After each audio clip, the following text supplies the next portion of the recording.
Gravar. Bom, vamos lá. Bom, hoje nós começamos, então, o nosso seminário de formação teórica em psicanálise clínica, e nesse ano, o primeiro módulo vai ser inteiro dedicado sobre a psicanálise, a ciência, as evidências, né, o contexto da saúde mental no Brasil e no mundo de uma forma geral. E aí depois a gente vai ter o módulo clínico, o módulo de formação de fato, né, as escolas, vamos ter também um módulo de fundamentação teórica, né, mas agora, nesses 2 primeiros meses, vamos trabalhar aqui, tá, com relação ao campo da saúde mental, que é um campo que muito tem me tocado, né, cada vez mais. Hoje mesmo fiz uma gravação lá no Instagram, né, não sei se vocês chegaram a ver, pensando a ciência, né, no campo da saúde mental e qual ciência está envolvida com a saúde mental. E, bom, para quem ainda tem alguma dúvida, nós temos lá a ciência econômica, a ciência política, a ciência do consumo, a ciência do mercado, do marketing, da propaganda e também, em alguma medida, a ciência empírica, né? Mas talvez a ciência estatística seja a que é mais utilizada ali dentro, né, junto com a ciência empírica, para sustentar determinadas afirmações. Hoje, então, para abrir o nosso seminário, nós temos aqui a presença do Paulo Bier, doutor Paulo Bier, que agora está vinculado ao laboratório da USP, né, no Instituto de... Bom, acho que, Paulo, acho que é mais bacana você se apresentar, porque senão eu vou ler teu currículo aqui e vai acabar a aula, o tempo da aula. Então, vamos lá, meu caro, seja muito bem-vindo. Pessoal, sejam todos muito bem-vindos para o seminário, tá? É um percurso a longo prazo, é durante todo o ano que a gente vai trabalhar juntos, e tenho certeza absoluta que vai ser um trabalho bem diferenciado, bem legal aqui com a gente. Paulo, cara, por favor, se apresente, vamos lá. Gente, boa noite. Primeiro, Marco, obrigado pelo convite, prazer enorme, enfim, trabalhar com você mais um pouco. É bom que eu já vou aquecendo aqui as críticas para sua defesa, né? A gente estava falando agora em maio. Mentira, gente, ó, tô esperando esse texto final, espero que depois ele seja publicado logo. O Marco está fazendo um doutorado muito maneiro, muito importante. Bom, eu sou psicólogo de formação, fiz mestrado, doutorado na psicologia social. Hoje, enfim, eu oriento e dou aula na pós em psicologia social na USP. Desde cedo eu comecei a clinicar, no final do meu segundo ano de faculdade eu comecei a trabalhar como acompanhante terapêutico, a estagiar e tudo mais. Estou falando isso porque isso tem um papel importante no que acabou se constituindo um pouco o meu percurso de pesquisa também, né? Quer dizer, o meu mestrado foi sobre a relação da psicanálise com a ciência, o meu doutorado foi sobre a questão da verdade na psicanálise, na filosofia da ciência. Eu estou agora no último ano aí de um pós-doutorado sobre negacionismo, né? Enfim, foi um pouco esse percurso, mas lá no começo a questão da saúde mental, ela foi bastante determinante para mim. Por quê? Deixa eu só fazer uma pergunta antes. Todo mundo aqui é psicanalista, todo mundo... E fazer um pedido também, né, de quem puder ligar a câmera, por favor, eu super agradeço. Mas como que... Tem gente aqui que não é psicanalista? Só para eu me situar sobre isso. Um público bem heterogêneo, tem uma galera que está começando agora, sim, mas todos os que estão aqui, de alguma maneira, estão bem selecionados. Legal, nossa. Mas eu vou... Deixa eu começar do começo, então, porque eu acho que ajuda, inclusive, a gente circunscrever e situar, acho que essa questão que o Marco está trazendo sobre a relação da saúde mental com a ciência, que é uma relação que ela não é tão óbvia quanto a gente costuma pensar, digamos assim. Quando eu estava, eu comecei a clinicar no CAPS, aqui em São Paulo, sou de São Paulo, que era um CAPS da Unifesp, um CAPS da Escola Paulista de Medicina. era um CAPS 2, enfim, não tinha internação, nada, mas era um CAPS escola, e recebia, né, tanto os psiquiatras da Unifesp, como, enfim, de outras áreas e tal, e foi, enfim, não vou entrar nos detalhes do meu trabalho no CAPS, mas eu fiquei 5 anos, basicamente, nesse estágio, que depois virou outras coisas, enfim, foi uma coisa que atravessou meu começo, de fato, aí, de atuação.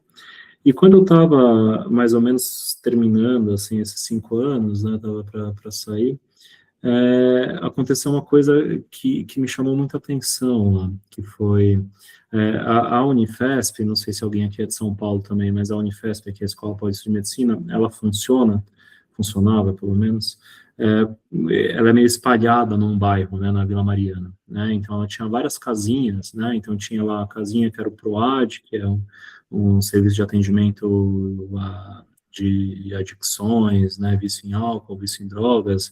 Eu estagiei lá também, na época tinha um problema grande com vício em bingo, principalmente de senhorinhas que se viciavam em bingo, isso faz tempo, né?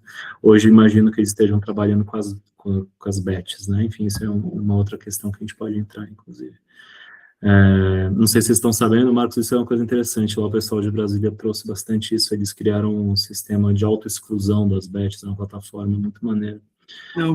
A pessoa se vê no meio lá, né? Vê que está dando errado, ela pode preencher um cadastro no Ministério da Saúde e ela se auto-exclui de todas as bets ao mesmo tempo, por um tempo que ela mesma determina.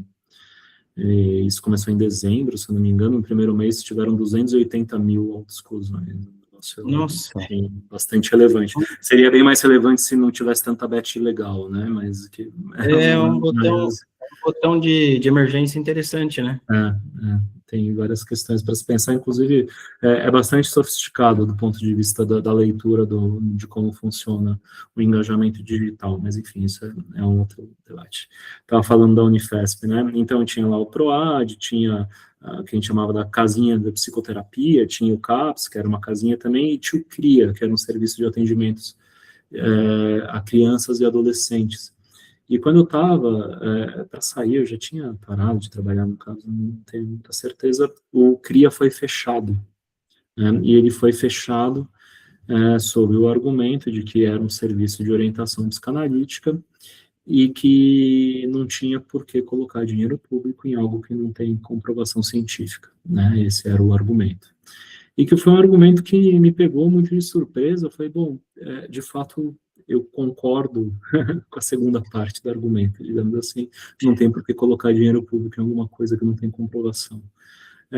Mas a primeira parte me deixou com a pulga atrás da orelha, e por isso que eu comecei a estudar isso, aí fui fazer mestrado, doutorado, não sei o que, deu no que deu. E o que a gente vê, né, quer dizer, acho que pegando, né, quer dizer, essa questão de uma maneira bastante ampla, bastante macro, né?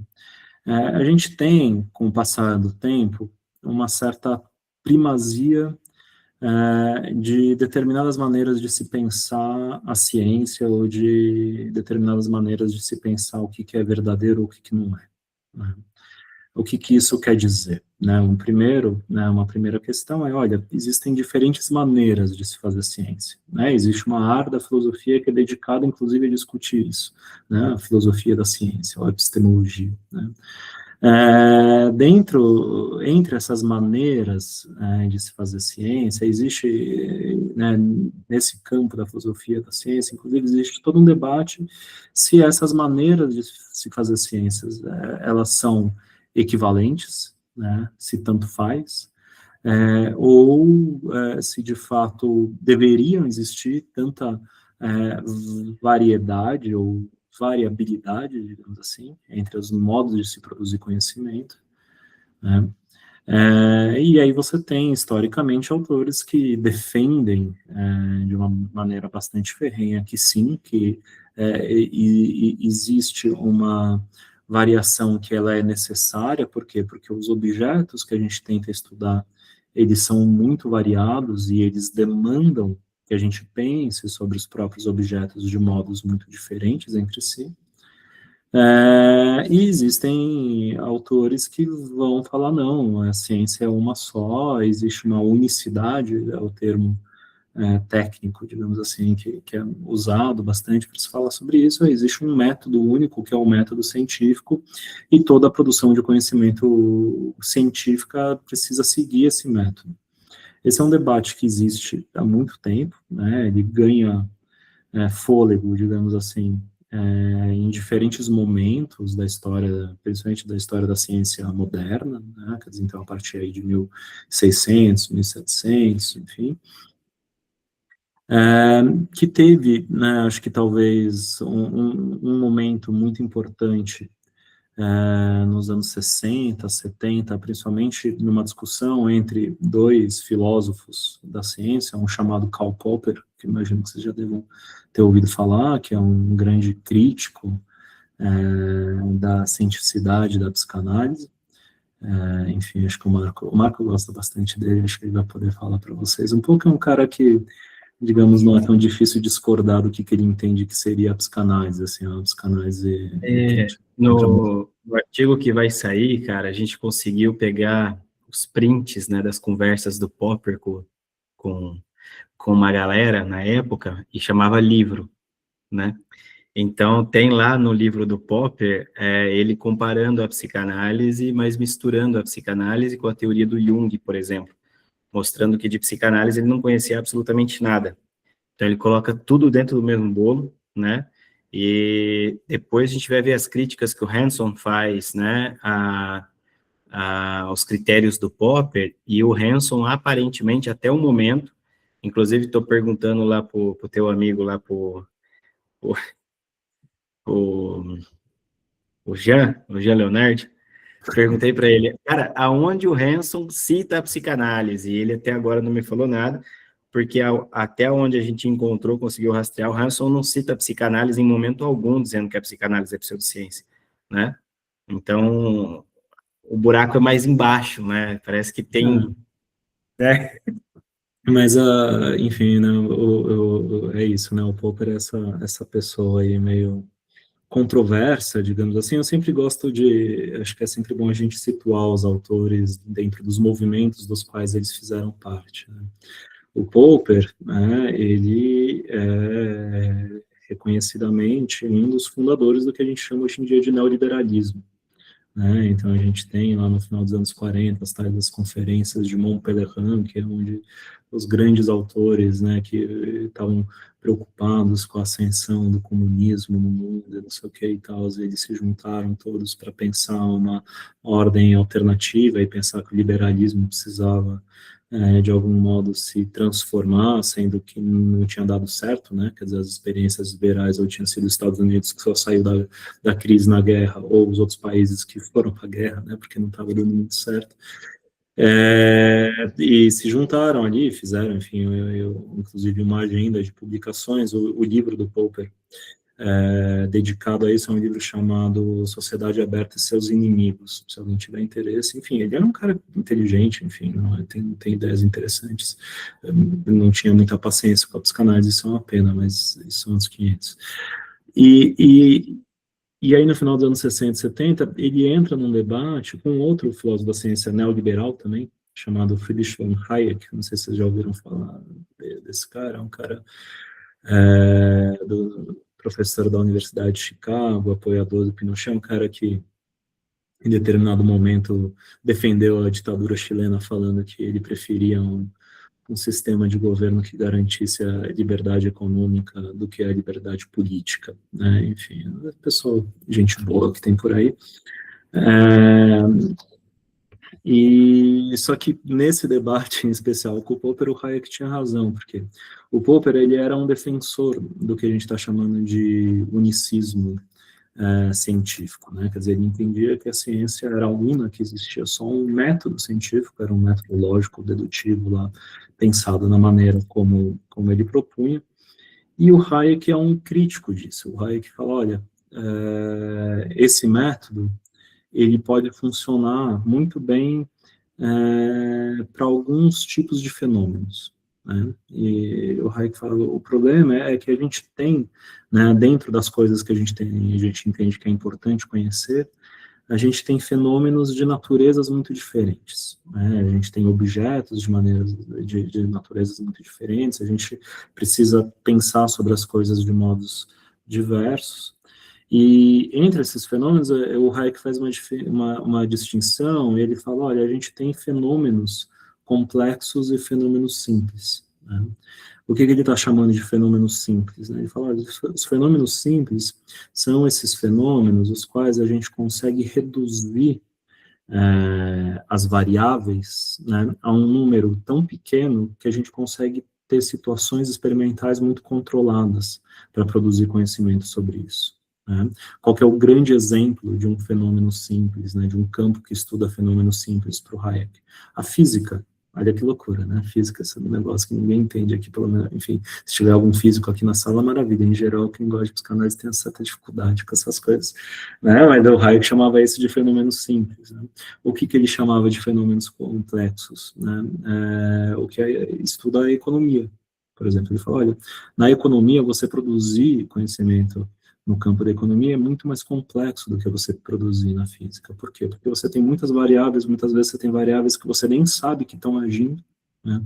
E a gente precisa levar isso tudo em consideração para produzir o conhecimento. Muitas vezes a gente precisa de outros métodos para produzir conhecimento, que não só esse método lógico-dedutivo que o Popper defende, não sei o que e tal. E o que o Popper faz? O Popper fala, beleza, você está certo, amigo, é bem impressionante, assim, enfim, essa qualidade ele tinha, pelo menos parcialmente, assim, de poder se dizer errado. E aí que ele vai criar um outro baluarte, digamos, da filosofia da ciência, que é a ideia da falibilidade. Não sei se vocês já ouviram falar disso, que é, em geral, o argumento que ele usa para falar que a psicanálise é uma pseudociência, né, que ele fala, olha, uma teoria para que ela possa ser considerada científica, ela precisa ser passível de ser provada errada, né? Quer dizer, então, o que ele está dizendo? Olha, se eu tenho uma ideia que não tem como ser provada errada, isso não pode ser ciência, né? Essa ideia é uma definição lógica do que é ciência, nesse sentido, né? Então, por exemplo, vamos pensar nas ciências da religião. Se a ciência da religião, as ciências da religião, em geral, elas são muito mais próximas da sociologia, da antropologia, né, dentro do campo da religião. Se a gente fosse pensar numa ciência que teria, né, enquanto tarefa, provar se Deus existe ou se não existe, né, isso estaria para o Popper no campo da pseudociência. Por quê?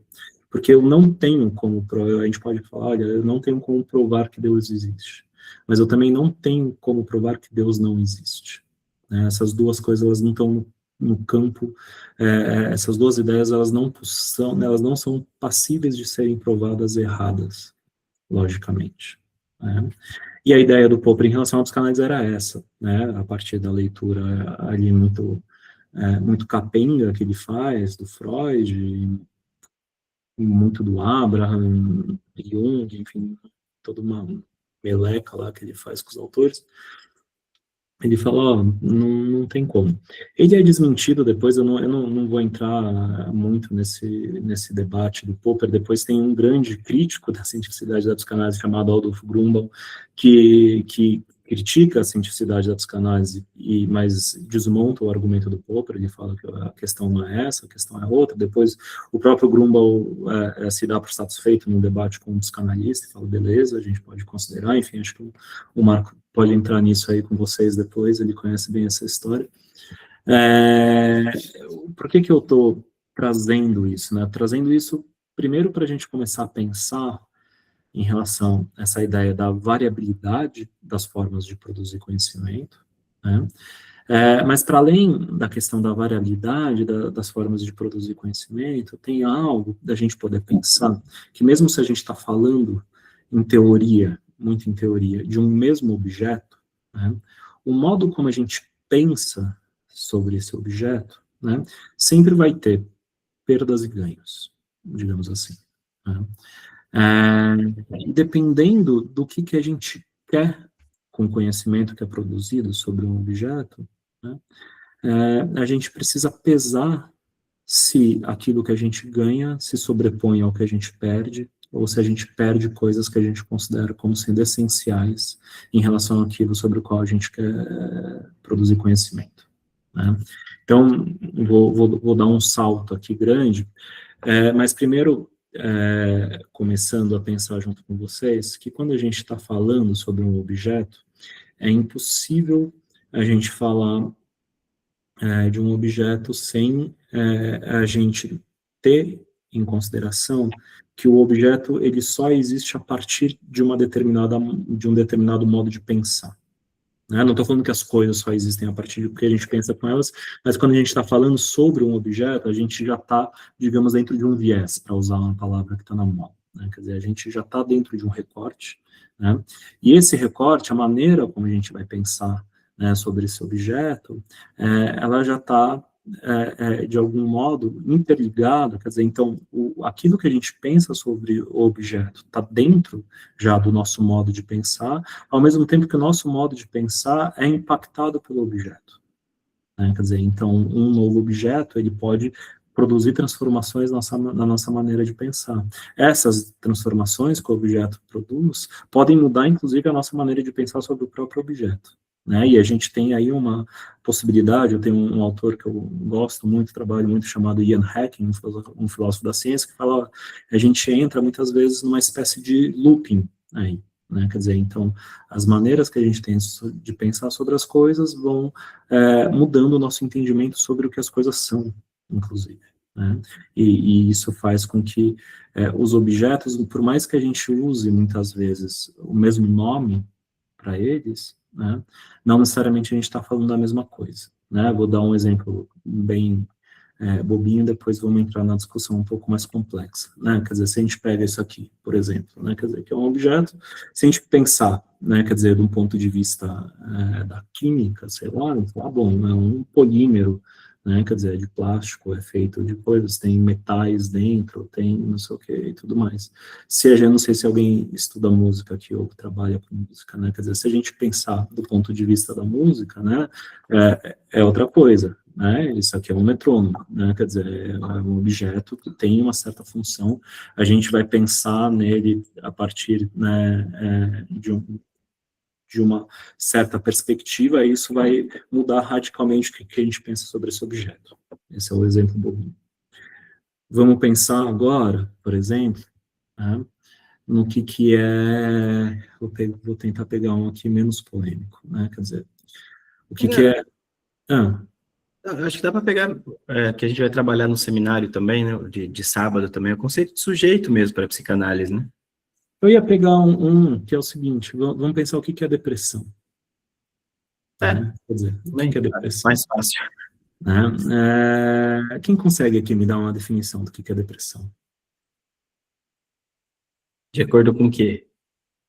Com o que a pessoa quiser. DSM, CID... De acordo com a psicanálise, vamos lá, já que está pronunciando psicanálise aqui, o que é depressão para a psicanálise? Vamos lá, gente, o que é depressão para psicanálise? Vou chamar os professores aqui, ó, tem uns professores aqui que estão aqui com a gente. Cadê? Vou ter que nomear a galera aqui.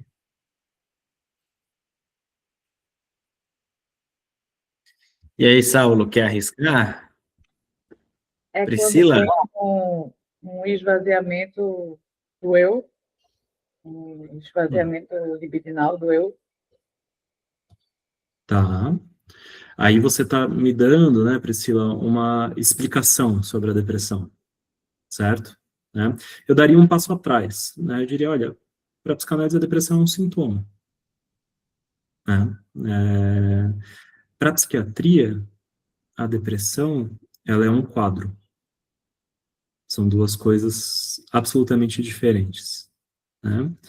Eu daria um passo a mais agora, né? Quer dizer, a partir de um determinado momento, principalmente a partir dos anos 90, a depressão ela vira também um modo de vida na nossa sociedade. Ela não é nem só um sintoma, nem só um quadro, mas ela vira um horizonte identificatório que primeiro vai permitir às pessoas se definirem a partir do diagnóstico que é dado para elas, dentro dessa lógica medicalizada, que toma a depressão enquanto um quadro, enquanto um diagnóstico, certo?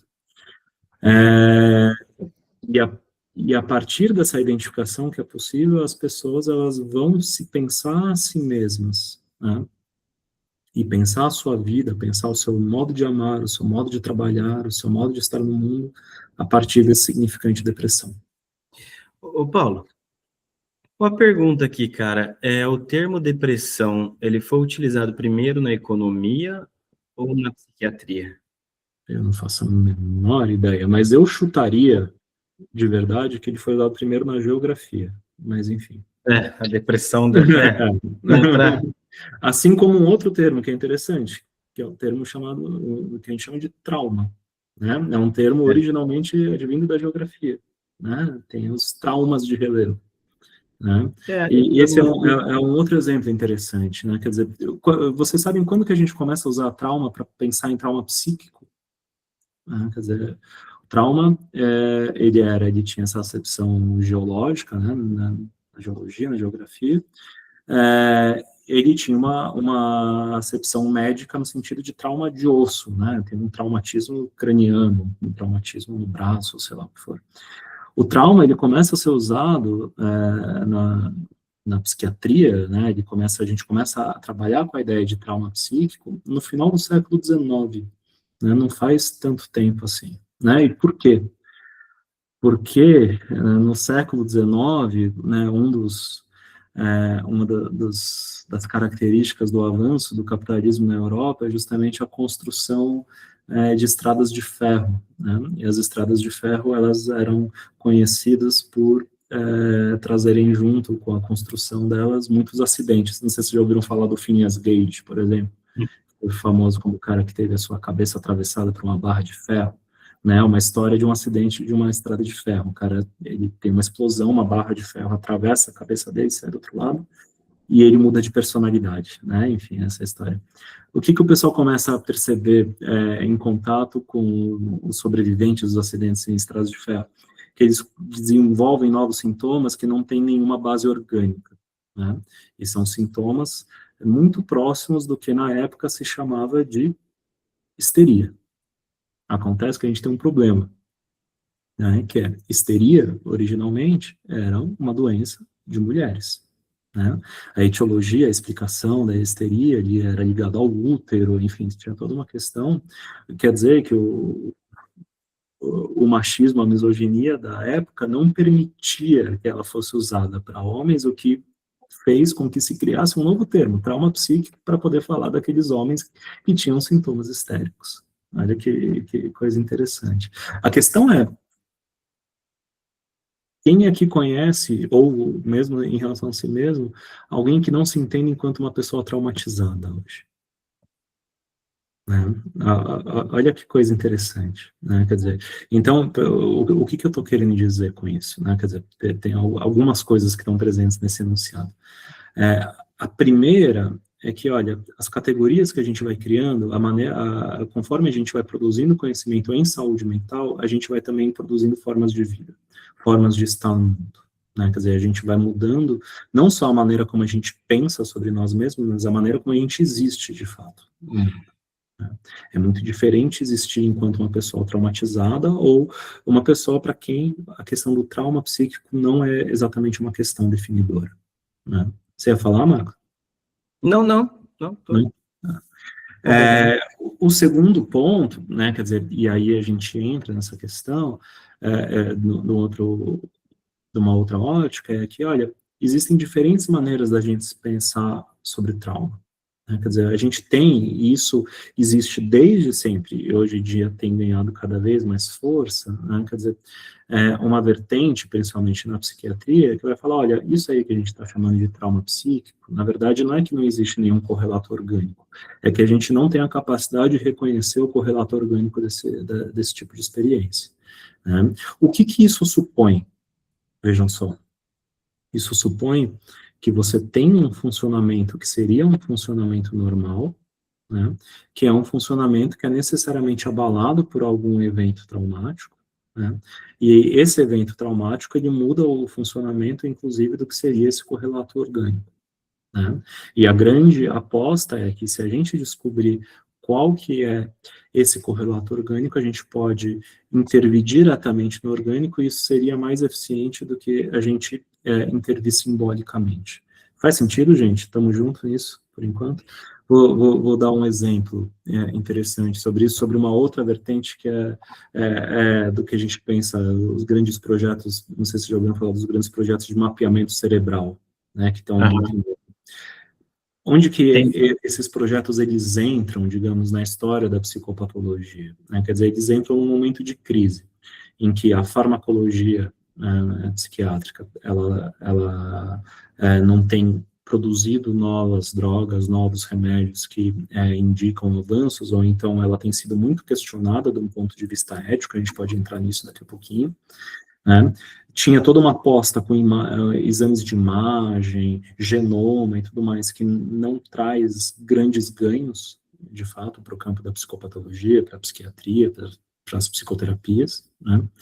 E aí você tem essa aposta, né? Fala, não, o que a gente precisa é, de fato, entender exatamente como o cérebro funciona, a gente vai fazer isso a partir de simulações computacionais, né? Então, você tem um projeto gigantesco nos Estados Unidos, outro na União Europeia, projetos bilionários, né, e bilhões de dinheiros fortes, né, bilhões de dólares, bilhões de euros nesses projetos, né, e que até agora, pelo menos, não entregaram nada e parecem que não vão entregar grandes coisas, né. A questão é, né, quer dizer, qual que é a ideia? Você fala, olha, né, se a gente consegue ter essa compreensão, a gente chega, digamos, à verdade verdadeira do que é a depressão, por exemplo, né? O que causa a depressão, né? O que causa alucinações, o que causa ansiedade, né? Quer dizer, é isso que subjaz, né? Fala, bom, então a gente precisa entender o cérebro. Tem um sociólogo chamado Nicholas Rose, né, que é um cara muito interessante, que ele discute isso num livro chamado Nosso Futuro Psiquiátrico, e nesse livro ele traz um questionamento que é o seguinte, ele fala, olha, o que a gente tem visto na Inglaterra, né, ele é professor no Kingston College, ele fala, a gente tem visto na Inglaterra justamente o dinheiro, a verba pública sendo direcionada para esse tipo de pesquisa e sendo retirada de pesquisas que indicam, por exemplo, correlações fortes, né, por exemplo, entre alcoolismo, depressão, ansiedade, surtos psicóticos e um problema que é grande na Inglaterra, que é a insegurança habitacional, né, insegurança domiciliar. Você não sabe se você vai ter onde morar dali um mês, você não sabe se você vai conseguir pagar seu aluguel e vai evitar de ser despejado. Imagina num país que, além da insegurança habitacional, tem que lidar com insegurança alimentar, né, quer dizer, ele fala, o que a gente está fazendo? A gente está tirando, né, quer dizer, dinheiro de pesquisas que mostram isso e que mostram de uma maneira muito concreta aonde que a gente poderia intervir para ter uma melhora nessa situação e colocando dinheiro em projetos de simulação computacional para reproduzir o cérebro humano, que a gente não sabe se vão dar em nada, mas a gente entende que é melhor tomar esse caminho. Como que a gente consegue justificar esse entendimento que é melhor tomar esse caminho e não um outro, se não por uma questão política e econômica? Né? Quer dizer, como que a gente consegue... Então, vocês entendem agora o que eu estou dizendo, que é, olha, quando a gente está tratando, mesmo que seja do mesmo objeto, digamos assim, né, entre aspas, né, a gente sempre tem que pesar, né, quer dizer, que o modo como a gente escolhe pensar sobre os objetos, eles são atravessados por questões éticas e políticas, né? E nesses atravessamentos existem ganhos e existem perdas, e a gente precisa sempre ter isso em consideração, né? Vamos aqui para uma outra questão que é interessante. Fala, Marco. Acho que você está trazendo aquilo que eu comentei no vídeo hoje, né? O que está por trás da saúde mental é a política, é um modelo econômico também, né? Porque, veja, se você aposta, como aconteceu lá no Chile, né? Mudaram o negócio da aposentadoria, um monte de idoso aposentado cometeu suicídio, entrou em depressão, Porque ou pagava o remédio, ou pagava a comida, ou pagava a casa, ou pagava a comida. Então, tem uma série de questões aí.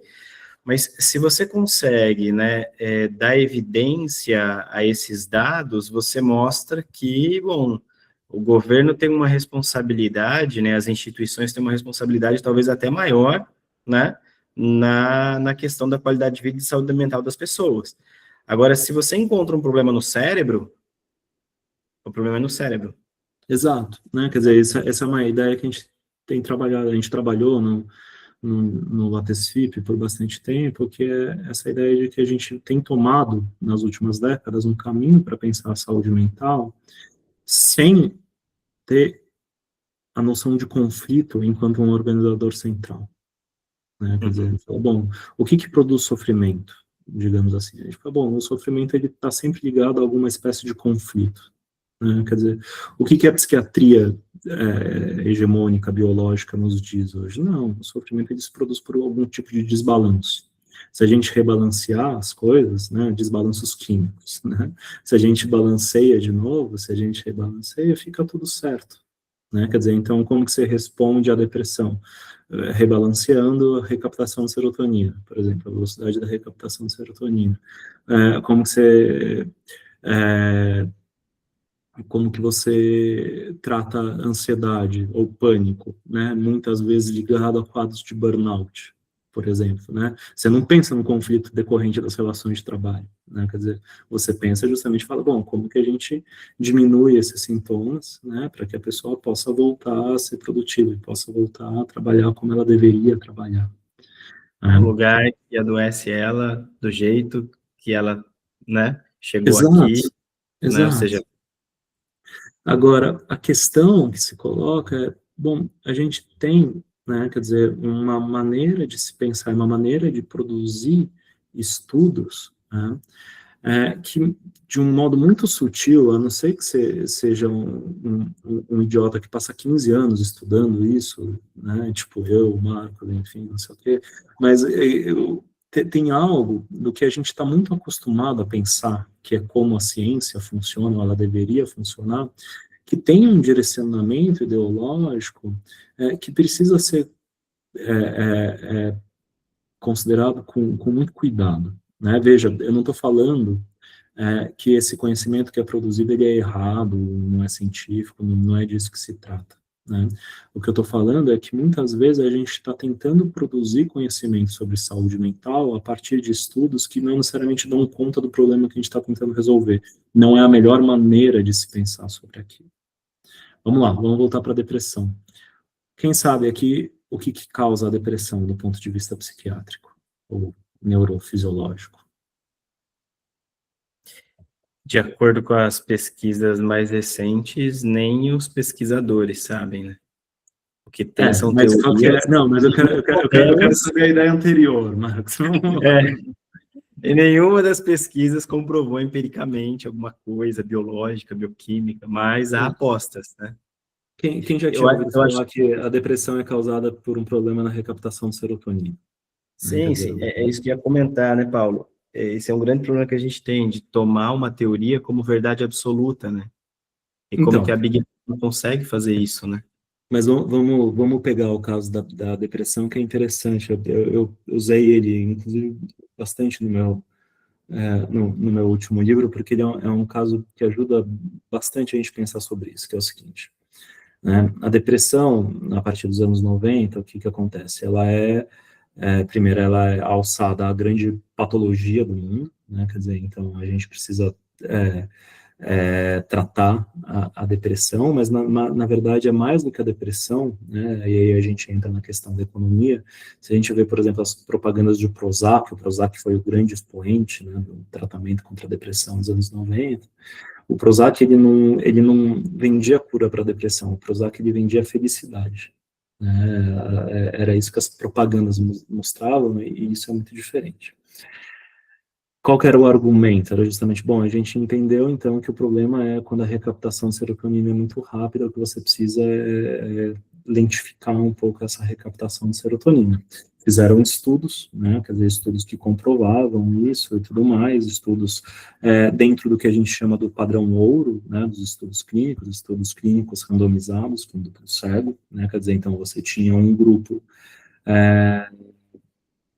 que estava tomando a droga, outro que não estava, outro um grupo controle com placebo e tudo mais, e até aí tudo certo, beleza, mostrava-se que os antidepressivos eles tinham uma taxa de eficácia significativa. Existe toda uma discussão, por quê?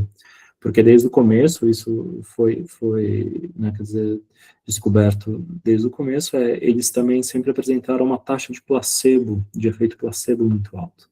Né, quer dizer, então você ia fazer os estudos e você dava, né, para um grupo, sei lá, de 5.000 pessoas, a droga com princípio ativo, você dava para 5.000 pessoas não dava nada, e para 5.000 pessoas você dava uma droga, um comprimido que não tinha o princípio ativo. Em geral, né, quer dizer, a taxa de placebo gira, se eu não me engano, em torno de 8, 10%, alguma coisa assim. Nos antidepressivos, ela chegava a bater 35%, é uma taxa de placebo alta, né? Quer dizer, das pessoas que estavam tomando a droga, que não tinham princípio ativo, mas que melhoravam os sintomas. Né? Ô Marcos, tudo bem se eu me estender um pouquinho no tempo? Cara, o prazer é nosso. Tá bom. As crianças estão assistindo Luca, eu tenho uma gordurinha para queimar aqui. Então, o que o pessoal, né, o pessoal fala, bom, beleza, os antidepressivos, em geral, eles têm uma taxa de eficácia que varia ali entre 55% a 65%, mais ou menos. Eles falavam, olha, se você, sendo bastante pessimista, você pega 65%, considerando 35% de placebo, mais ou menos você tem uma taxa real de eficácia de 30%. Clinicamente, você precisa avaliar se vale a pena ou não dar isso, mas em geral você pensa, por que não? Né? Quer dizer, enfim, tem 30% de fato, ou 60% no bruto, né? Vamos que vamos. O que acontece? Tem um pesquisador chamado Arvin Kirsch, né, que ele se interessa, por isso ele fala, vamos ver qual é que é dessa taxa de placebo tão alta dos antidepressivos, vamos estudar isso. E ele começa a fazer o que a gente chama, né, de novo, padrão ouro, de meta-análises, né, ele começa a reunir estudos, diferentes estudos, muitos estudos, né, e cruzar os dados de todos esses estudos, num momento que coincide com a publicação de vários, ou a possibilidade de acesso de vários estudos que não tinham sido publicados e que se tornaram acessíveis pela Lei de Acesso à Informação norte-americana. Né? Então, ele tem acesso aos estudos que os laboratórios fizeram e não publicaram. Né? E com isso em mãos, ele coloca uma pergunta que é muito interessante. Ele fala, e os estudos que foram feitos com placebo ativo? Quer dizer, o que é o placebo ativo? O placebo ativo é uma substância que você toma, ela não tem a substância, digamos assim, terapêutica em si, né? Mas ela produz os efeitos colaterais esperados pela substância. Né? E esse sempre foi um outro problema dos antidepressivos, é que eles sempre tiveram muitos efeitos colaterais. Né? E aí, quando o Arvin Kirsch ele faz esse cruzamento, o que ele chega como resultado? Ele chega como resultado falando, olha, se a gente leva em consideração o placebo ativo, a gente não consegue ver uma diferença significativa entre a eficácia da droga real e do placebo ativo. É uma coisa muito doida, né, gente? Enfim. Quer dizer, eu te dou uma pílula que eu falo que é um antidepressivo, e ela produz, sei lá, diminuição de libido, por exemplo, ela produz, te dá dor de cabeça, ou te dá secura na boca, ou seja lá o que for, né, todo o rol de efeitos colaterais esperados, né, e isso produz melhora de sintomas em relação à depressão. Teve algum efeito em relação à recaptação de serotonina? Não. Né, quer dizer, aí a questão é essa, né, e o que o Arvin Kirsch vai debater é justamente o seguinte, ele fala, olha, os antidepressivos, né, esses modernos, Prozac, não sei o que e tal, o que acontece? São drogas que atuam diretamente na recaptação de serotonina, né? E a partir da eficácia deles, a gente sustenta uma teoria. Então, a depressão é causada por problemas na recaptação de serotonina. A partir do momento que a gente entende que eles não têm uma eficácia real, que em alguma medida a eficácia dos antidepressivos, ela é muito mais atravessada pelos efeitos colaterais ou pelo aquilo que os efeitos colaterais produzem de placebo nas pessoas, né, do que da substância real em si, né, é muito mais atravessado do que a gente gostaria de pensar, né. A própria teoria, a própria relação entre depressão e recaptação de serotonina vai pelo ralo, porque você não tinha nenhuma outra prova empírica sobre a ligação entre depressão e recaptação de serotonina. Né? O que né, o Marco falou, nenhum pesquisador hoje em dia sabe. Nenhum sabe. Estão falando, talvez seja uma conjunção de coisas. Na verdade, talvez quando a gente está falando sobre depressão, a gente esteja falando, na verdade, de vários quadros diferentes. Não sei, a gente não está falando sempre da mesma coisa quando a gente está falando de depressão, da mesma coisa nesse sentido de quadros diagnósticos, né? O que, em alguma medida, fala, bom, é mais interessante a gente pensar a depressão como sintoma do que como um quadro.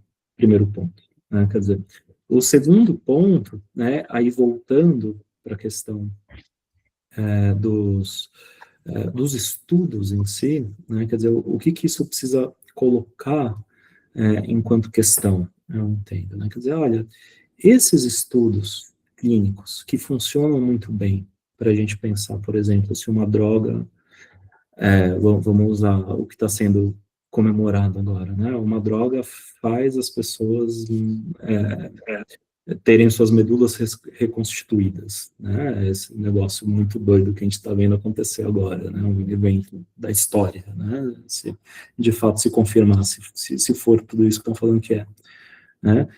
Para isso, os estudos, né, randomizados, duplo cego, controlados, não sei o quê, eles funcionam perfeitamente bem, né? A questão é, para a saúde mental, isso funciona tão bem? Né? E por que não funcionaria? Né? Quer dizer, porque talvez isso que a gente chama de quadros de saúde mental, ou de sintomas na psicanálise, ou de, enfim, talvez eles não sejam passíveis de serem definidos com tanta clareza e tanta objetividade quanto os quadros na neurologia, por exemplo. Né? Quer dizer, é muito mais fácil, entre aspas, né? Quer dizer, eu diagnosticar alguém com Alzheimer ou com Parkinson do que com depressão ou com transtorno de ansiedade, né? Ou com muito mais fácil no sentido, é muito mais objetivo, né? E a questão vamos voltar, não era para vocês que eu estava falando sobre TDAH, né? Vamos pegar, por exemplo, o quadro de TDAH, né? Quer dizer, como que a gente consegue fazer um diagnóstico de TDAH, ou um diagnóstico de depressão, né, um diagnóstico de ansiedade, sem ter, né, uma referência que a gente considera como sendo normal, digamos assim. Né? Quer dizer, então, para eu considerar alguém deprimido, eu tenho que entender que existem pessoas que ficam tristes, mas essa tristeza é normal. Né? Uma das mudanças recentes que a gente teve, né, no DSM, no Manual Diagnóstico Estatístico, foi justamente em relação ao luto, né? Quer dizer, então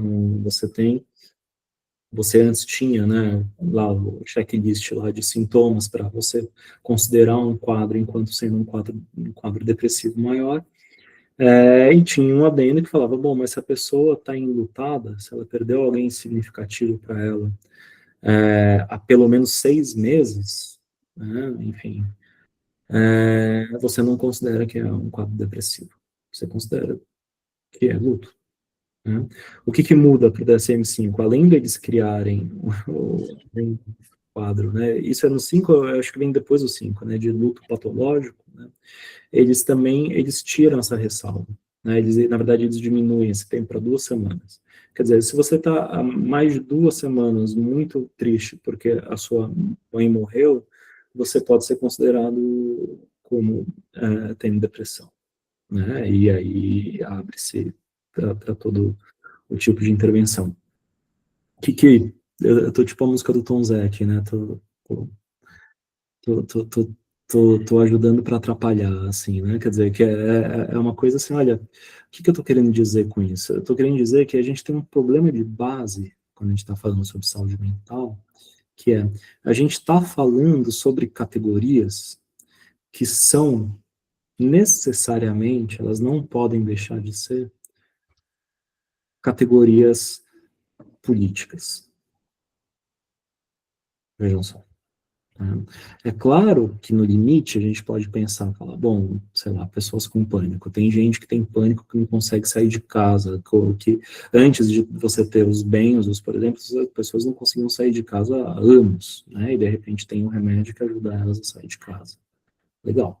Né? E isso aqui é difícil da gente pensar num ponto de vista político, digamos assim. Né? Quer dizer, isso é, digamos, uma vantagem dos casos limites. Né? Quer dizer, quando você tem a coisa tão exacerbada, né, fica mais difícil a gente pensar nessa dimensão política, muito embora seja possível. Se vocês pegarem, recuperarem toda a literatura da antipsiquiatria, os autores fazem isso com alguma facilidade.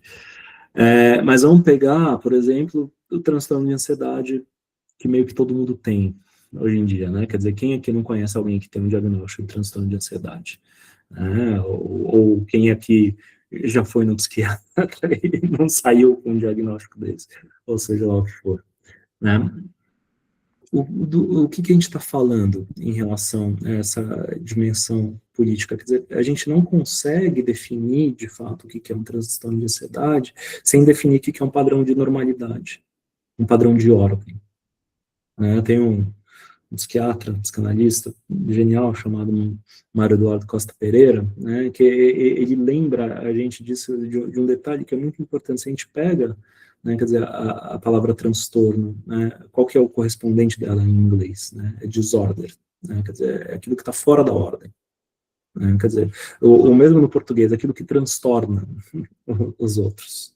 Né, quer dizer, tem algo, né, quer dizer, que a gente não pode deixar de ver de um ponto de vista moral, de um ponto de vista político, de um ponto de vista ético, quando a gente está pensando justamente em psicopatologia. Por quê? Porque quando a gente define alguma coisa enquanto patológica, a gente está justamente definindo aquilo que merece intervenção, aquilo que não deveria continuar da maneira como está. Aí eu volto para aquilo que eu estava falando no começo. Né? Quer dizer, bom, quando a gente leva isso em consideração, o que acontece com as nossas formas de produzir conhecimento sobre isso? Né? Quer dizer, como que será que os modos que a gente tem de produzir conhecimento, nem vou longe falar da física, seja lá o que for, né? Vamos pensar em outras disciplinas clínicas.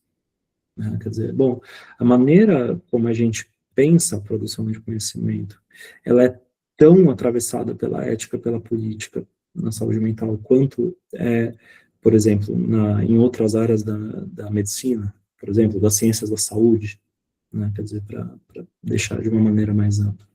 Né? Quer dizer, por que e aí eu volto para isso, por que isso é importante? Porque se a gente pensa, por exemplo, no tal do padrão ouro, né? Quer dizer, então, como que a gente avalia, Marcos, você me corrija se eu estiver errado, né? Quer dizer, eficácia de tratamentos psicoterapêuticos. Né? Quer dizer, então você tem um grupo que vai ser submetido a determinadas psicoterapias, né? Um grupo que não vai ser e um grupo controle. Né? Mais ou menos, O grupo controle está caindo em desuso porque, em geral, o grupo controle era feito com atores. Teve um pessoal, né, a galera da TCC, que teve essa ideia muito brilhante e eles desencanaram porque, de fato, não estava dando tanta diferença, né, de resultados entre o grupo controle e o grupo com os terapeutas de verdade. O grupo controle é a grande pedra no sapato das psicoterapias, porque você não pode negar o atendimento a quem está em sofrimento extremo, né? E, ao mesmo tempo, o que você tinha era a lista de espera, mas a lista de espera é um péssimo grupo de controle. Mas, mesmo assim, né, alguma coisa, ainda quem estava na lista de espera, às vezes acabava melhorando. O que mostra uma outra coisa que ninguém fala, né, Paulo, que é o efeito natural, né, o como que é, qual que é o termo, cara? Me fugiu agora, mas é a regressão natural de alguns quadros, né? Então, algumas pessoas, por exemplo, podem estar em quadro de pânico gravíssimo, mas hoje sabe-se que em 1, 2, 3 meses, esse quadro, né, quando bem acompanhado, tende a diminuir.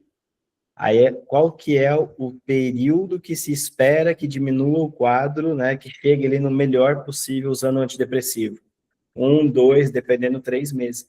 Aí fica a pergunta, pô, será que é realmente o efeito do antidepressivo?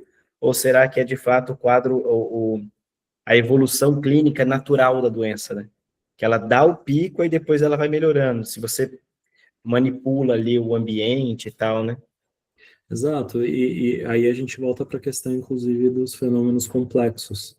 Quer dizer, você tem uma série de variáveis que você sequer percebe que estão atuando, né? Quer dizer, e aí quando você reduz, qual que é o grande problema, né? Que acho que é isso que o Marco está tentando trazer, né? É você achar que você está controlando variáveis que você não está controlando. Né? Quer dizer, então você tem, digamos, falsos positivos, né? Quer dizer, você tem coisas que estão acontecendo por outros motivos que escapam, e quando você reduz, né, quer dizer, digamos, a situação clínica, as situações experimentais dessa maneira, muitas vezes você perde, né, quer dizer, a possibilidade de consideração de outras variáveis que não são previstas. Né? E aí o que acontece? Isso, o conhecimento ele vai escalando, né? Quer dizer, então você tira conclusões e você leva as conclusões para um outro ponto, para um outro ponto, para um outro ponto, e quando você vê, você está trabalhando com tipos de intervenção que já são tipos que estão muito distantes da situação clínica original, né? Mas ainda assim você faz como se aquilo tivesse muito bem embasado cientificamente, e o que você está de fato produzindo é um tratamento ruim. Né? Eu estava falando lá dessa reunião em Brasília, uma das pessoas que estava lá era o Paulo Amarante, não sei se vocês conhecem, o Paulo Amarante é um ícone, né, Se encontrar ele, dá um abraço, fala que eu mandei um abraço para ele. Ele é um amor de pessoa, mas além disso é isso, ele é um herói, é um dos idealizadores da luta antimanicomial, da reforma psiquiátrica no Brasil, quer dizer, um cara muito, muito importante. E ele fala isso, ele fala, você tem estudos que mostram, quer dizer, que entre você medicalizar, você só dá remédio, você não dá nada melhor, você não dá nada que a pessoa melhora mais, não tomando nada do que tomando remédio, sem nenhum outro tratamento. Né? Da onde sai, né, quer dizer, essa ideia da medicalização? Se a gente for muito otimista e muito bonzinho, assim, você fala, olha, talvez, muitas vezes você fala, olha, se você associa remédio com psicoterapia, né, quer dizer, você tem um aumento, né, quer dizer, da eficácia. Então, se não tem psicoterapia, entre dar ou não dar remédio, você dá o remédio. Né, quer dizer, só que aí você tem um salto aí que não é logicamente verdadeiro, digamos assim. Né? Mas esse tipo de coisa vai se perdendo justamente quando você tem a importação e a imposição de modos de pensar sobre esse tipo de clínica que talvez não sejam os mais interessantes, os mais produtivos. Né? E aí a própria ideia, né, a própria noção de evidência, ela precisa ser muito bem pensada, tem que ser pensada criticamente. Né? Não estou falando que não se trata de buscar as evidências, mas que se trata justamente de pensar que as evidências elas podem ser de naturezas diferentes.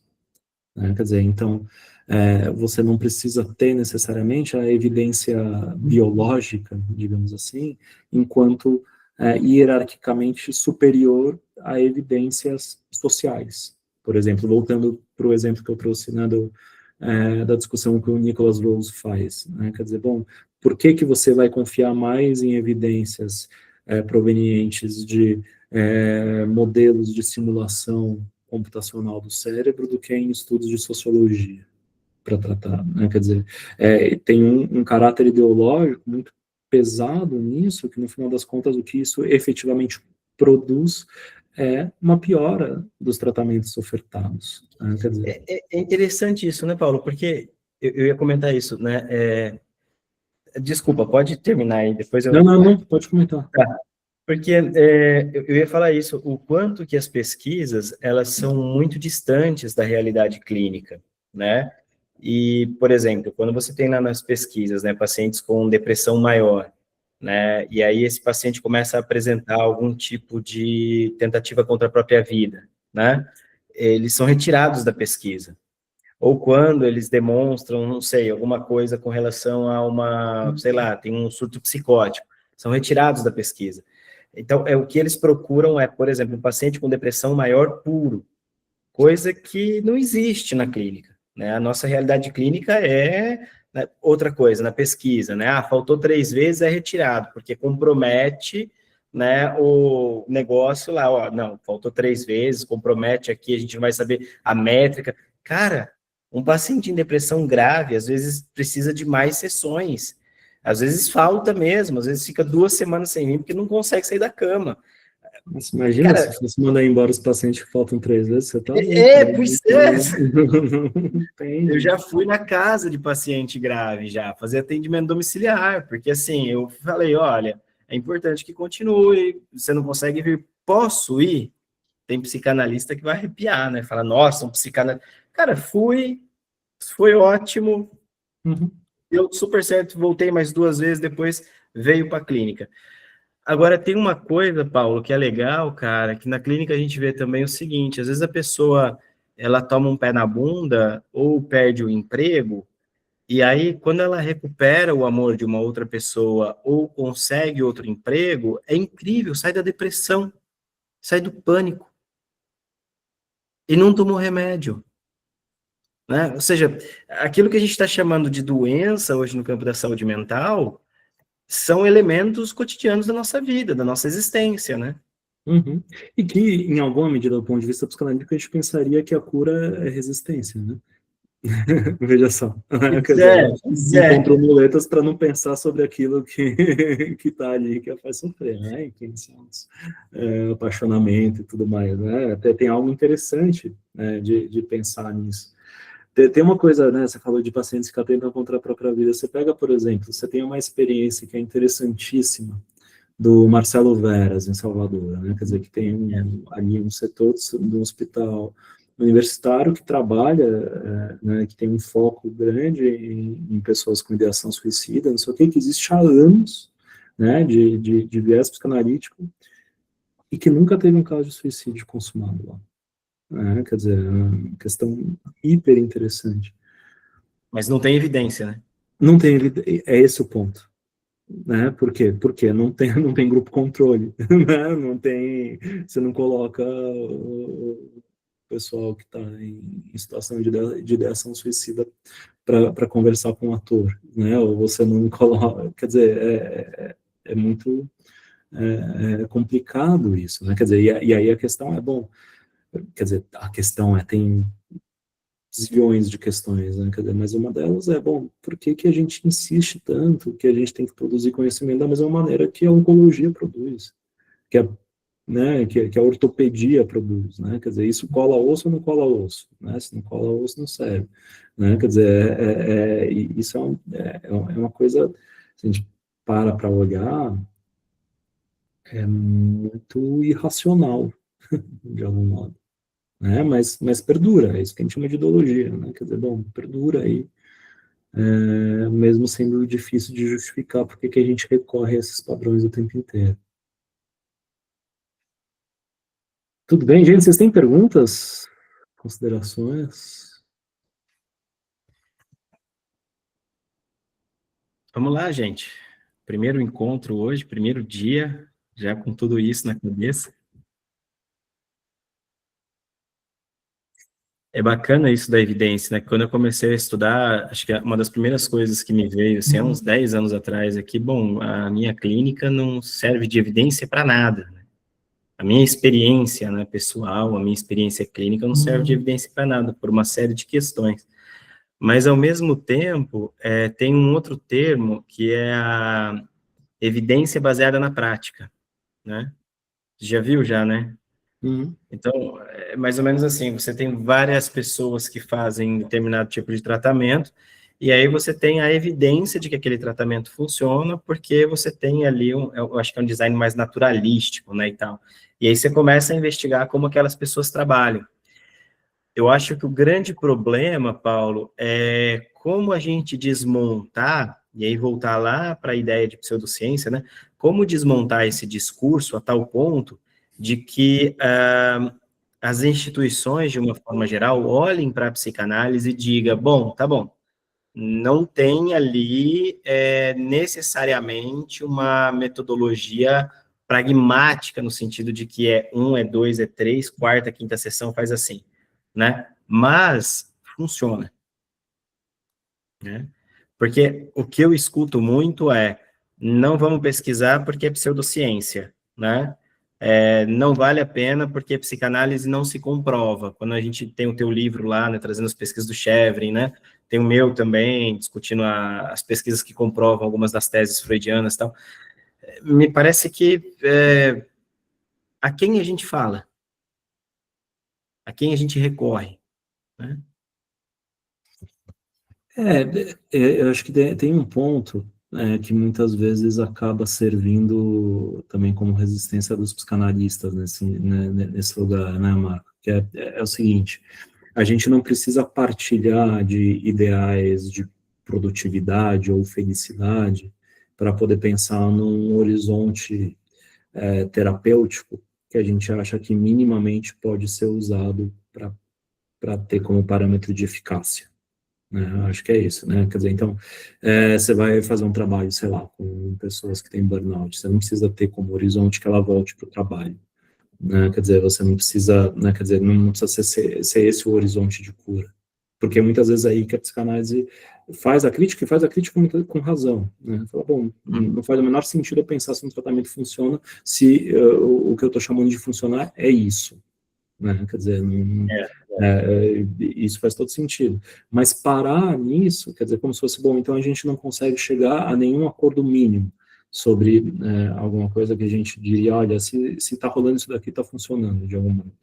Né? Quer dizer, aí entram os estudos quali, por exemplo, né? Quer dizer, você pega o estudo quali, né? E as pessoas falando, funciona.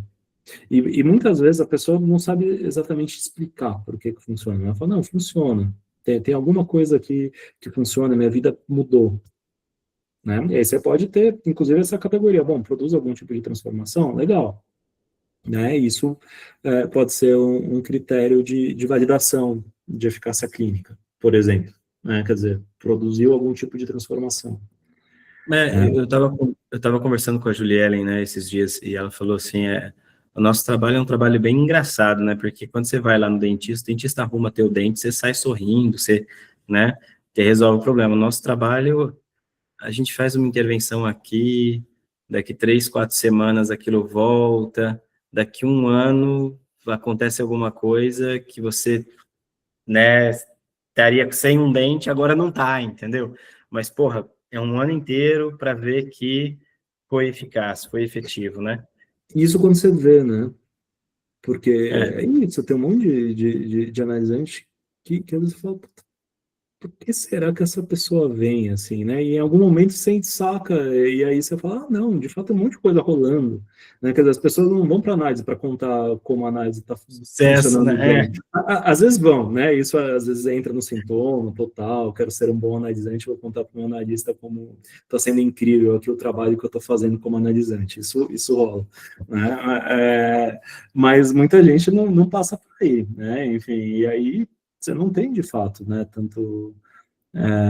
tantos parâmetros para pensar isso, não sei, algumas pistas e tudo mais, mas as pessoas continuam indo, né, quer dizer, tem alguma coisa aí você vai vendo que a vida da pessoa está mudando, de algum modo, tem padrões que podem se repetir. Eu atendi um médico certa vez, ele é médico de imagem, né? Esqueci o nome radiologista, né? Ele é médico radiologista. E ele falava que ele era muito bom em encontrar as coisas, né? E aí ele vai lá e tal. E realmente, né? Ele era uma referência aqui na cidade, né? Em toda a região.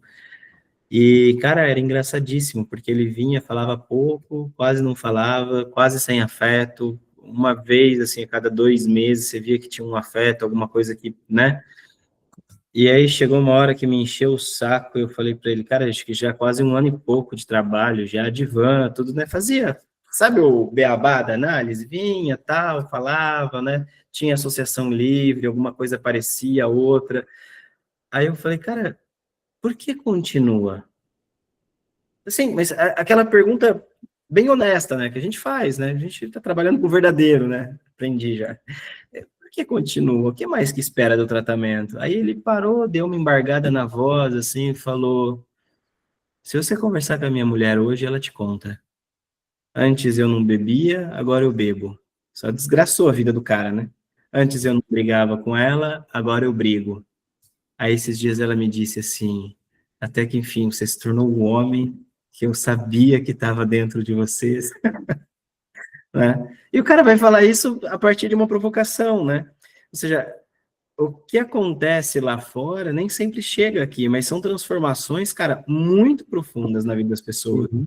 É que se sustenta. E tem esse ponto que a gente também não tá lá para ficar perguntando se está funcionando, né? É, Não é exatamente isso. funcionando para quê, né? É. Que me lembra de uma dos desfechos secundários das pesquisas, né, que eles colocam sobre a qualidade de vida, né? E talvez o que a gente deveria pensar fosse invertido. A melhora no geral ali da qualidade de vida, a melhora geral na qualidade de vida, deveria ser o desfecho primário, né? Não o desfecho secundário das pesquisas. O que é desfecho primário e secundário, gente? Você tem uma pesquisa que vai avaliar ali se você sai da depressão, tá? Esse aí seria o objetivo primário, desfecho primário, né? Se não me engano é desfecho agora, vocês estão confundindo o termo. E aí você teria o objetivo secundário, que é assim, o desfecho secundário. O que você alcança como ganho secundário ao tratamento, né? Seria mais ou menos isso, que é a qualidade de vida. E aí algumas pesquisas têm mostrado, né, que o tratamento a médio e longo prazo com a psicanálise, ela é bem sustentável a melhora na qualidade de vida. Então, além de alguns pacientes saírem do quadro de depressão, de borderline, até de bipolaridade, tem a estabilização ali e tal, né, ainda tem uma melhora na qualidade de vida que continua mesmo após o fim do tratamento, né, ou o fim da pesquisa, que é uma coisa que a gente também discute muito, né? Fim da pesquisa não necessariamente é fim de tratamento, né? Esse é um dos critérios interessantes, inclusive, para pensar a eficácia clínica, né? O estudo lá dos sueco, lá, não é? Sempre esqueço o nome deles, né? Que vai fazer uma análise comparativa de diferentes linhas psicoterapêuticas e o critério deles é, digamos, o grau de reincidência, né? Quer dizer, a pessoa fez uma análise, ela tem que fazer outra depois. A pessoa fez uma TCC, ela tem que fazer outra depois. A pessoa fez, né? E esse é um critério que a psicanálise se sai super bem, inclusive, né? Quer dizer, tem baixa reincidência.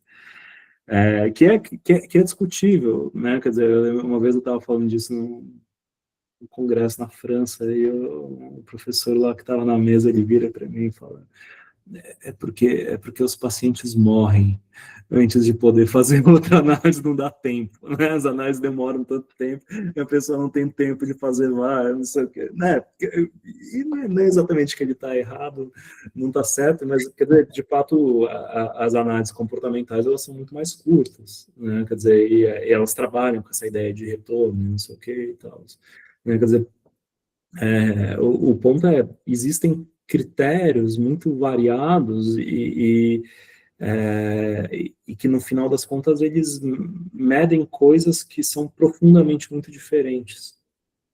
Quer dizer, acho que a questão é um pouco essa, né? Voltando para a coisa do autismo, por exemplo, né? Quer dizer, acho que existe algo aqui, o que a gente espera de pessoas que têm o diagnóstico de autismo, né? Quer dizer, acho que isso que você traz sobre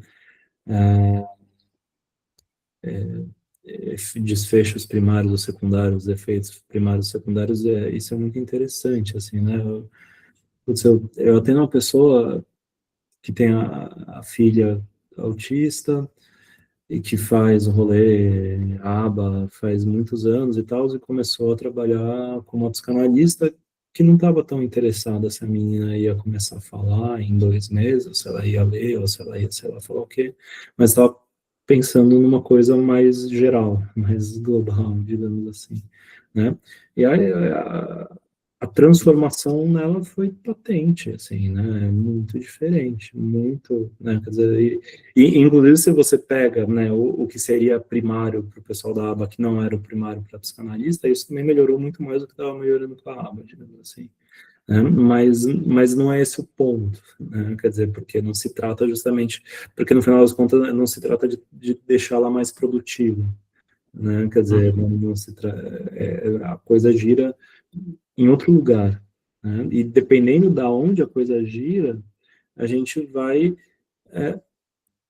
pensar em modos de produzir conhecimento diferentes, né? Quer dizer, acho que é um pouco isso que eu estava tentando trazer para vocês hoje à noite, né? A gente, quer dizer, pensando aí na abertura do seminário do Marcos, né? Quer dizer, acho que a gente precisa ter ciência, digamos assim, e quando a gente produz conhecimento de uma determinada maneira, isso produz consequências, né? Quer dizer, produz consequências tanto do horizonte político, que a gente está reforçando a partir do momento que a gente produz conhecimento desse jeito, né? E também do um horizonte ontológico, que é como esse conhecimento, os saberes disponíveis, eles transformam a nossa própria maneira de existir no mundo, né? Quer dizer, essas duas coisas, elas são muito vou trazer um último exemplo só para fechar a minha participação, pelo menos, que é o seguinte, voltando para a questão da depressão, né, nos anos 90, teve um acontecimento muito curioso, que foi as grandes farmacêuticas norte-americanas, elas falaram, olha, o Japão é um país muito rico, né, quer dizer, é muito interessante, seria muito interessante vender antidepressivos lá, mas não existia depressão no Japão, até no começo dos anos 90. Né? Isso era uma questão. Falei, bom, como assim não existe depressão, se depressão é uma coisa natural, é um desbalanço químico pode... Orgânica, né? Não, né? E o ponto é esse. E aí, o que eles fazem? E olha que interessante isso, né? Eles começam a fazer, e o Japão tinha uma coisa, né, que eles ainda têm, que eles pedem testes com a população local para vender qualquer medicamento. Né? Quer dizer, você não pode falar que a coisa funciona nos Estados Unidos para vender no Japão. Tem que fazer teste com a população local. E isso tudo, eles vão falando, as empresas vão falando, o problema é que a ciência japonesa ela é atrasada, né? Quer dizer, eles são super avançados, como faz trem-bala, foguete, Godzilla, sei lá, a ciência super avançada para várias coisas, mas em relação à saúde mental era atrasada. E aí eles começam, e também não podia fazer propaganda, né? Então o que as farmacêuticas começam a fazer? Elas começam a fazer chamadas para os testes, informando as pessoas, né? Então, falando, olha só, o que é a depressão? A depressão é uma coisa que acontece, que está ligada a suicídio. O Japão tem ainda essa característica que, embora não houvesse uma prevalência de transtorno depressivo lá, a taxa de suicídio era muito alta, ainda é, né? Mas que é um suicídio que é entendido, se a gente pegar lá o livro do Durkheim sobre suicídio, né, no começo do século XX, né, a gente pensaria muito mais na ideia de um suicídio por um excesso de coesão social, né, quer dizer, é um suicídio muito mais ligado à culpa e à vergonha do que à depressão, né, mas enfim. E eles começam a fazer todo um trabalho, a produzir documentários com estrelas de cinema falando como elas tiveram depressão e se trataram e melhoraram e não sei o que e tal.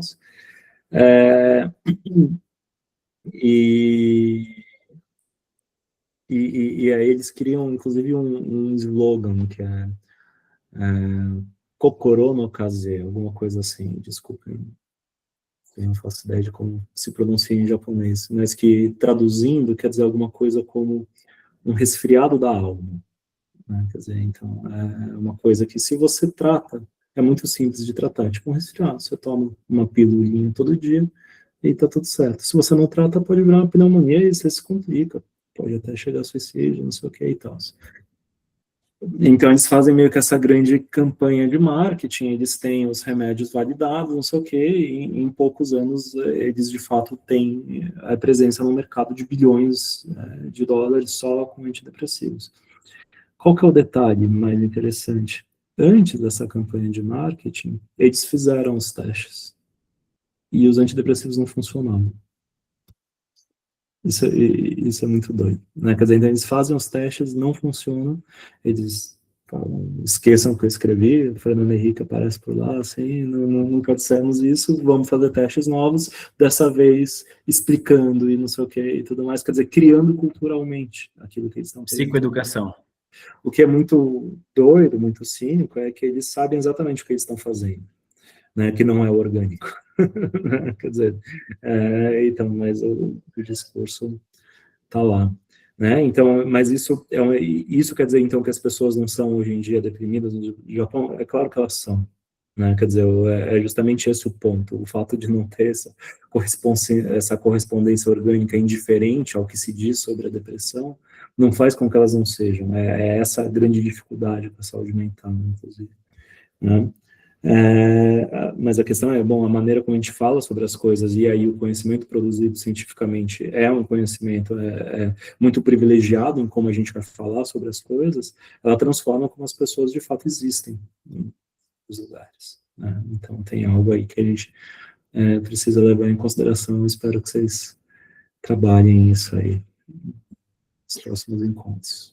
Paulo, cara, muito obrigado. Obrigado por ter passado aí do tempo aí também. Só tenho a agradecer. Eu me empolgo, você sabe. Eu também, cara. Mas deve estar Esse vendo lá um 12º, aí depois você me chama para falar mal de tela, né? Mas enfim, é isso aí. Meu querido, brigadão, viu? Você quer dar algum recado, alguma coisa, algum curso que está dando, falar do livro? O livro até teu estava por aqui. Está guardado lá. Eu não tenho meu livro. Eu devia ter, né? Tem ele Gente, aqui. se tiver interesse, eu discuto essas coisas. Eu tenho 2 livros publicados sobre isso. Um chama Canais de Ciência, um debate necessário, e um outro que chama Verdade e Sofrimento. Eita, caiu aqui, peraí. Essa câmera aqui, cara. Toma lá que eu tô com o livro aqui na mão. Enfim, se vocês tiverem interesse, eu faço essas discussões lá, e também se quiserem entrar em contato, tiverem perguntas, questões, podem pegar meu contato com o Marcos, ele está autorizado a passar. Esse é o Verdade e Sofrimento. O outro tá tudo esfolado já tá no armário já. E é isso, pessoal, valeu pela atenção. Obrigadão, Paulo. Um abraço, meu cara. Abração. Tchau, tchau. Tchau, gente. Obrigada, Paulo. Pessoal, só ajeitar a câmera aqui. Vamos lá. Eu vou ter que trocar tudo aqui, ó. Pronto. E aí, minha gente, o que acharam? A gente poder abrir os encontros do seminário, o que acharam? Muito difícil, muito tranquilo, muita responsa? Aí eu fiquei aqui só hipnotizada, tem que falar sobre isso. Fiquei assim, ó, ai meu Deus. Quanta informação relevante, graças a Deus. Paulo é um grande amigo, ele, inclusive, agora está na minha banca de doutorado, né? E acho que os textos dele, assim, ele citou o Mário Eduardo Costa Pereira também, eu posso encaminhar para vocês.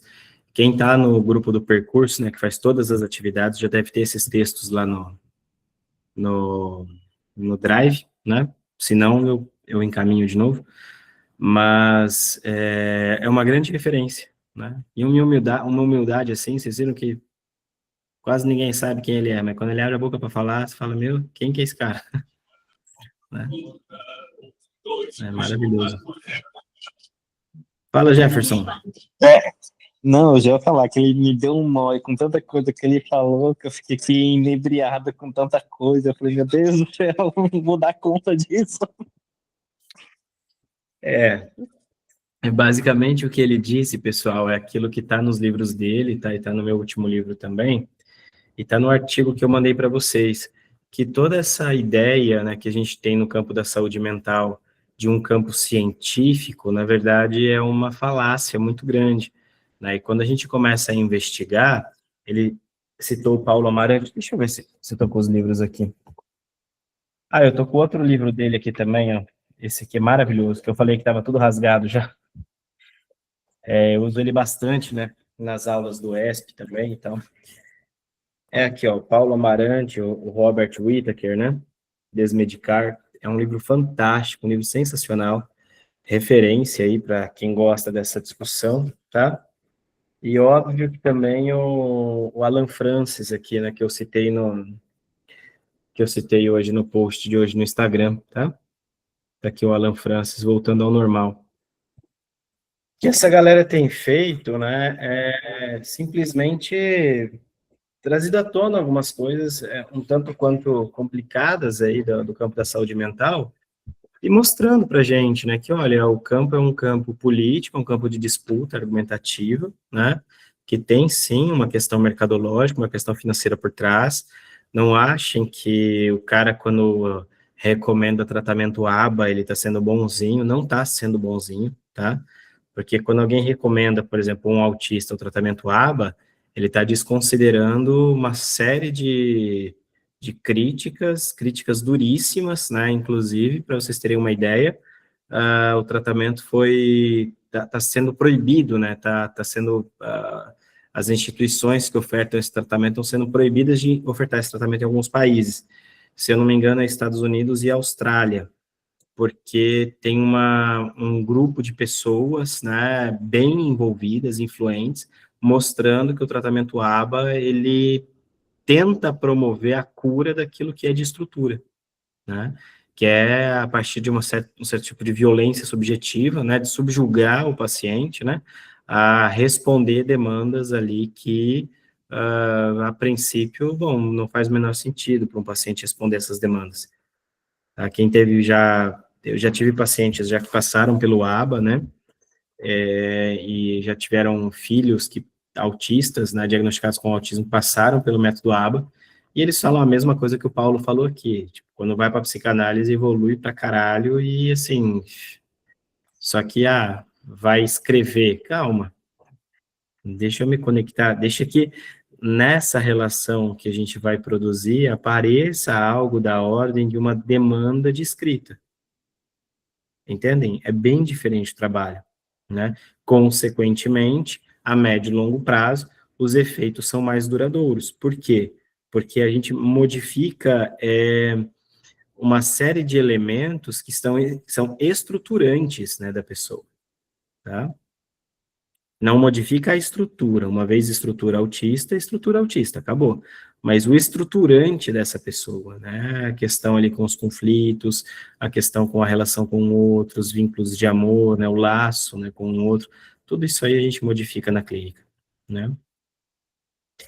E modifica sensivelmente, né? É impossível você sair de uma análise, de fato, uma análise sem...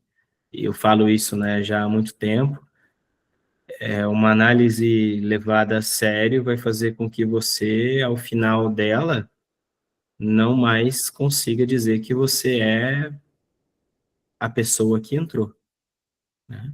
E esse é um problema, porque geralmente quem procura um analista, o que que quer? Quer se fortalecer, quer se segurar, quer ser, né? Aí, bom, não sei que ponto que a gente conta, mas uma hora a gente tem que contar, né? Não é por aí, né? Veja, quando ele fala lá, né, de diferentes objetos, né, e de diferentes aí perspectivas do campo, né, da ciência, a gente pode pensar nisso também. Quando a gente propõe um tratamento, né, com a psicanálise, a gente está propondo um tratamento para o sujeito, mas isso que a gente chama de sujeito não é a pessoa, não é o indivíduo, né? É esse sujeito do inconsciente. A pessoa, o indivíduo, o ser, o eu, vai ser efeito, né, desse sujeito, da relação que ele tem ali de constituição com o objeto que o causa. Muito lacanês aqui? Não?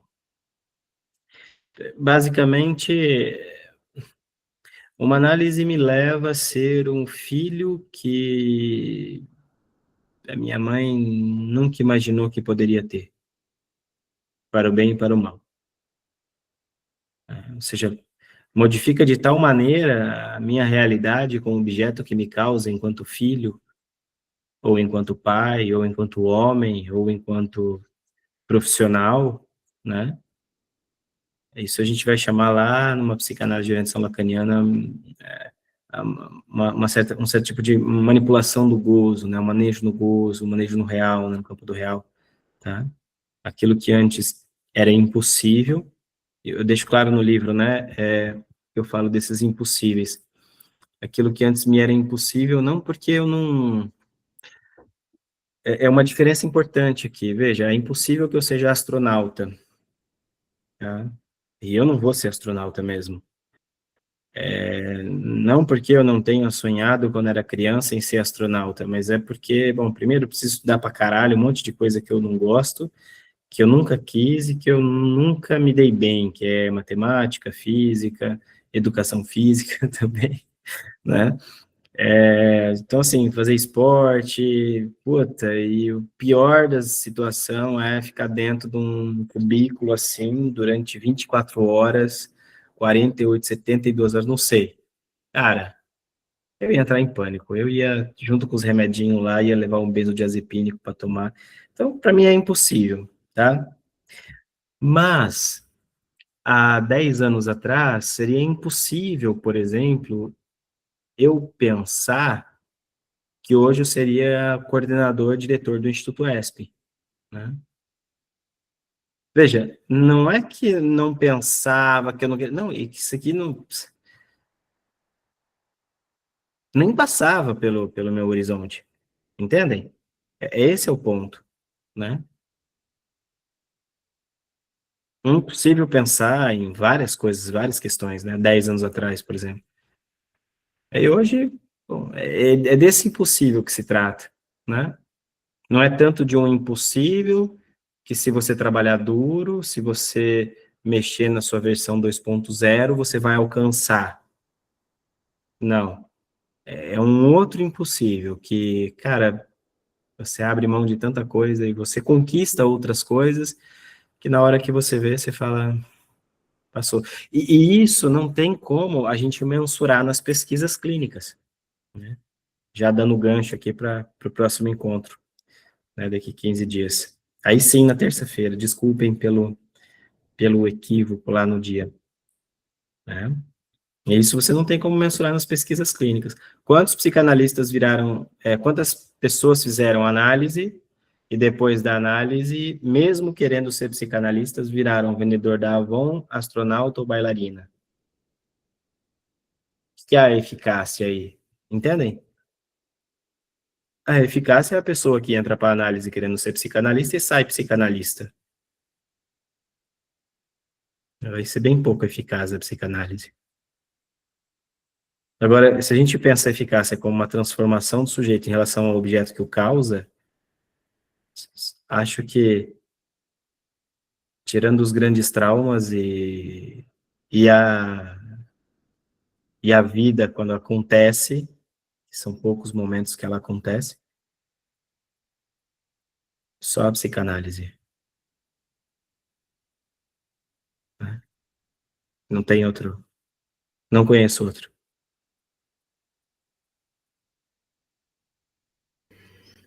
Eu fiquei com um pensamento aqui meio latente, referente à questão do quão fica turvo quando entra no campo da saúde, eu acho. Assim, por um viés de bem-estar mesmo, assim. Não, nem sempre pro próprio sujeito ali.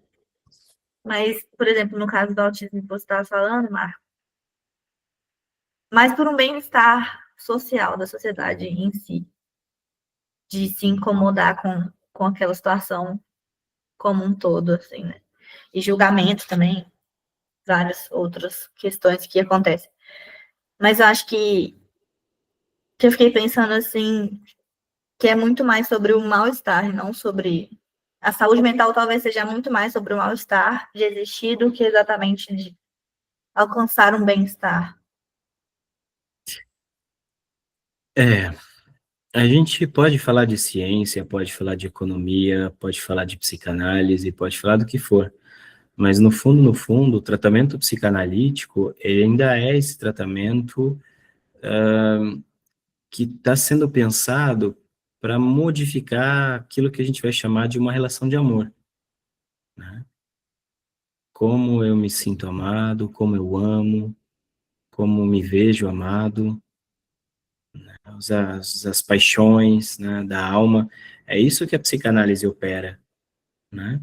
E sempre, Laura, muito bem dito, sempre a partir do mal-estar, né? Bom, a partir desse mal-estar mais, o âmago, talvez, da psicopatologia, seja esse mal-estar aí da existência humana, e que em alguns pode produzir uma depressão, em outros um pânico, em outros uma personalidade borderline, e por aí vai, né?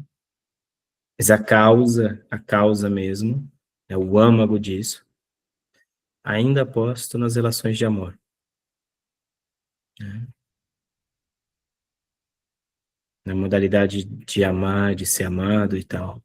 Eu acho que tem um tempinho já de clínica já, me parece que é bem por aí. Não é por acaso que o Lacan, no seminário 20, ele vai trabalhar com essa ideia de que a análise produz esse novo amor, né? Essa nova modalidade de se relacionar com o outro de uma maneira menos... Por exemplo, se alguém diz que me ama, logo eu já começo a ficar na minha cabeça pensando o seguinte: o que que eu sou para essa pessoa, para que eu faça de tudo, para que eu continue sendo, para que ela continue me amando. É óbvio que isso é também inconsciente, não é? Ou vocês pedem desculpa?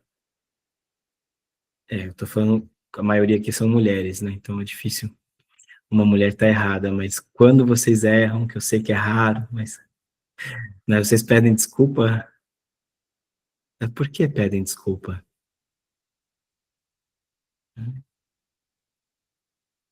Por que que a gente pede desculpa para quem a gente ama?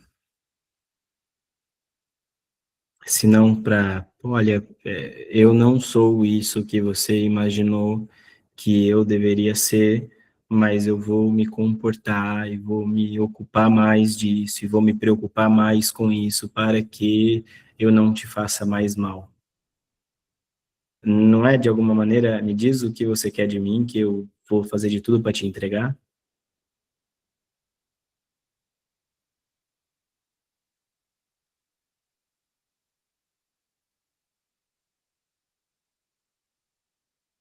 O amor é uma armadilha?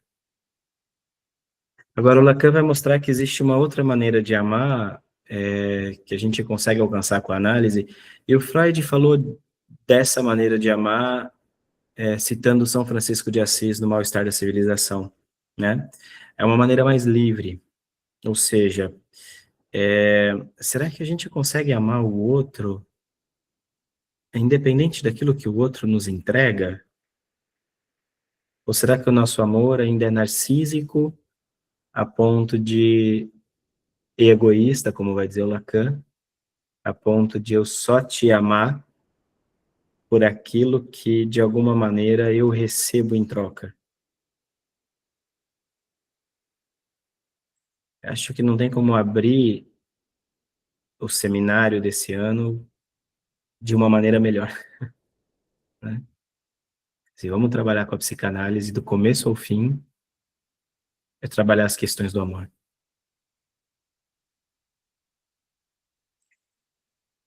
Pessoal, acho que podemos encerrar hoje. Alguém tem mais alguma pergunta? Temos um tempinho aqui, alguma questão? Não? Então tá bom. Nos encontramos no próximo encontro. Quem é do percurso, eu já vou mandar o negócio das supervisões, tá? Para vocês. E o seminário de sábado também já está agendado. Gente, um grande beijo e até a próxima. Tchau, tchau. Valeu. Tchau, tchau. Obrigada. Tchau, tchau a todos.